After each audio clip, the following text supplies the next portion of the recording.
Ndabasuhuje inshuti zanjye mwese, abana cyane cyane, abana mukunda inkuru zanjye. Uyu nguyu muvugana ni Mama Africa, umuntu uzajya ubagezaho udukuru twiza, udukuru turimo isomo. Uyu munsi rero mbazaniye akandi gakuru keza, agakuru k'agakwavu n'akanyamasyo.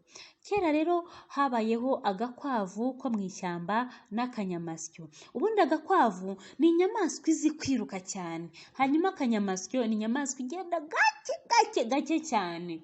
Hanyuma rero agakwavu kajyaga gahora kavuga ukuntu kazi kwiruka, nta nyamaswa n'imwe yagasiga, mbese kiyemera cyane kakavuga kati njyewe nakwiruka inyamaswa zose zo muri iri shyamba nkazisiga. Hanyuma rero inyamaswa zikakumva zikakihorera.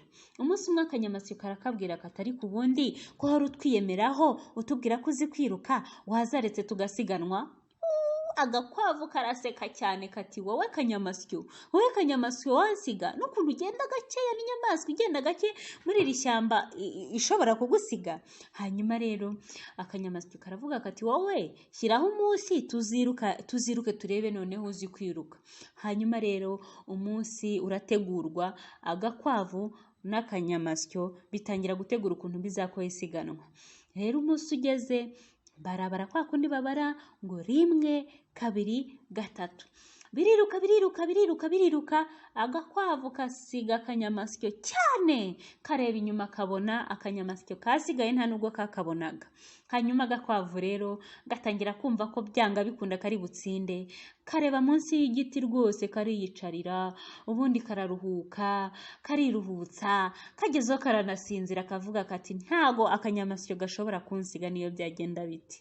Hanyuma rero hashize igihe rwose agakwavu kisinziriye, akanyamasyo kaza kugenda gake gaca ku gakwavu, hanyuma kaza no kugera hahandi nyine amarushanwa yagombaga kurangirira. Hanyuma inyamaswa zose zarebaga irushanwa ziha akanyamasyo amashyi menshi cyane. Hanyuma agakwavu gakanguka kumva inyamaswa zose zirimo ziha akanyamasyo amashyi. Kariruka ngo karebe ko kahagera, ariko igihe cyari cyarangiye, akanyamasyo kari kamaze gutsinda. Hanyuma rero agakwavu gatsindwa gutyo, hanyuma birangira akanyamasyo ariko gatsinze. Isomo ririmo ni irihe rero? Abana batoya cyangwa n'abantu muri rusange, hari igihe dutsinda, haba mu ishuri no mu buzima, tukishima twumva twagezeyo, tugahita twiyicarira, twumva ntituzongera gukora, tukumva ntituzongera kwiga cyane, hanyuma tukituriza, tukumva ubuzima twarabufatishije. Ariko burya ushobora kwirara. Niba uri umunyeshuri waratsinze, ukumva niba warabonye amanota meza utazongera kwiga, nyine ubwo uri umuhanga.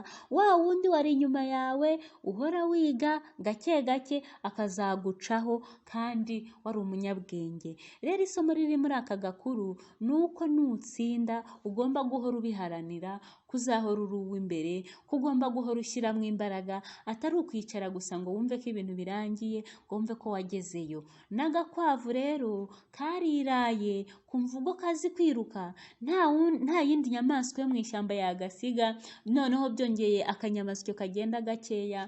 Hanyuma rero karirara, birangira gatsinzwe. Ntimuzatsindwe, mujye muhora mwiga kugira ngo hatazagira ikibasubiza inyuma kandi mwari muzi ubwenge. Murakoze cyane, mwari kumwe na Mama Africa.